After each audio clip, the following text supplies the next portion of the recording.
You want to know why Bitcoin skyrocketed past $69,000 into $70,000, into $71,000, into $72,000? I'm going to get into the main reason why that happened and why it's going to happen again and again and again. But first, let me go over some really cool news here. Bitcoin just passed the market cap of silver, making it the 8th largest asset class in the world. So I'm going to go over this right now. We have next up, we'll pass Alphabet, which is Google's Alphabet, which is a $1.688 trillion market cap. Keep in mind that Bitcoin is now over $1.4 trillion. That is freaking crazy, man. Because when I started back in 2012, it was a couple billion or maybe whatever. It was really low. So this is pretty incredible, which is kind of crazy considering back when I first bought Bitcoin, the market cap was around $1.8 to $1.9 billion. Now it's $1.4 trillion. This blows my mind. Wow, that's pretty crazy how much money is actually being flowed into this space, especially with these institutions buying every single day. And guess who else is buying? Michael Saylor. Michael Saylor, or MicroStrategies, just bought another $821 million of Bitcoin. Now, his entirety is 205,000 Bitcoin. That's wild. I mean, eventually you're going to have BlackRock catching up to him, but that is pretty impressive how much Bitcoin he has. He's probably going to go down in history as the best investor in the entire world, and they're going to make movies and everything about him. And not only that, he's up $7.7 billion in profit. Wow, his shareholders must love him. Now, if you've been following our channel for a while or at learningcrypto.com, home of the CT Club, you will know that we were buying Bitcoin near its lows. We didn't get the very bottom. Very few people actually got the bottom, very, very bottom, but we got close.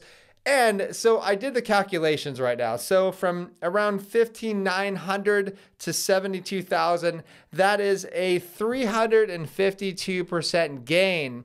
And this is while most people were thinking, okay, we're going to go to 12,000. We're going to 10,000. I was hearing people say $3,000 Bitcoin. I'm going, guys, don't listen to these people.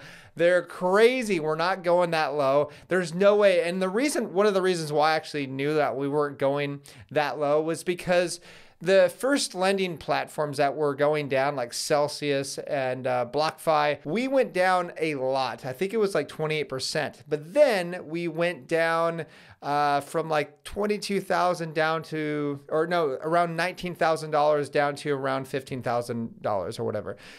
Right around there. But it was about 18% drop. That was after the FTX collapse.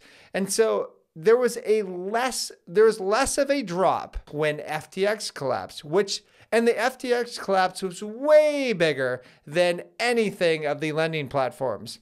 But we dropped less, which meant that bears were having the law of diminishing returns. They were unable to push the price down any further because so many people were buying, including us, including learningcrypto.com members. They were definitely buying.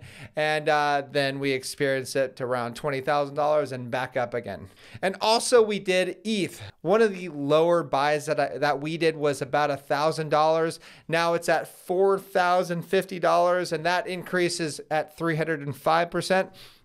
I think that number is going to go much higher because of this spot Ethereum ETF that should be coming out very shortly. Plus, we have some good news from Vitalik. So what he said is that the Decon upgrade will be around or available in about 2 days from now. So what is the Decon? Well, what that is going to do is hopefully lower the costs of transaction fees. And remember, like if you remember back at last bull market, we were experiencing $300 to $500 transaction fees on Ethereum. There were some times where I'm on trying to get what do you call it, an NFT over there, like when they're first coming out on Ethereum, and they were like $12,000, $15,000 gas fees. It was just insane. I didn't do that. I'm not crazy enough to do that.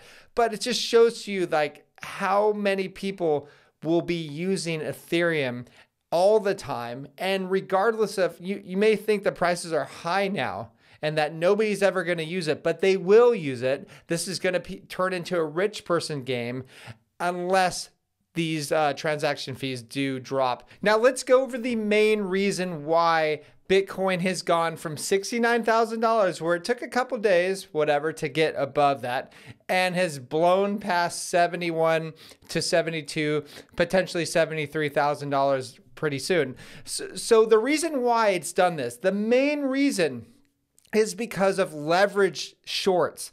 What is that? It's people that are borrowing money to literally bet against the market.